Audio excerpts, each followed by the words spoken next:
Paano nakakatulong ang pag-iwas sa processed foods sa mga diabetic patients? Para sa mga taong may diabetes, ang pag-iwas sa processed foods ay isang mahalagang hakbang sa pag-manage ng kanilang kondisyon. Ang mga processed foods tulad ng canned goods, instant noodles at ready-to-eat meals ay karaniwang mataas sa unhealthy fats, sodium at added sugars. Ang mga sangkap na ito ay maaaring mag-trigger ng pagtaas ng blood sugar levels na hindi maganda para sa mga diabetic patients. Ang pagkonsumo ng maraming processed foods ay maaari ring magdulot ng labis na pagtaas ng timbang, isang pangunahing risk factor sa pagdevelop ng type 2 diabetes at sa pag-complicate pa ng existing na diabetes.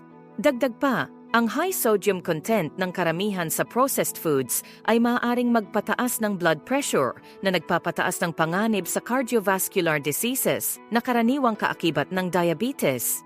Sa kabilang banda, ang pagkain ng sariwa at minimally processed foods tulad ng prutas, gulay, whole grains at lean proteins ay nagbibigay ng kinakailangang nutrients ng walang extra sugars at fats.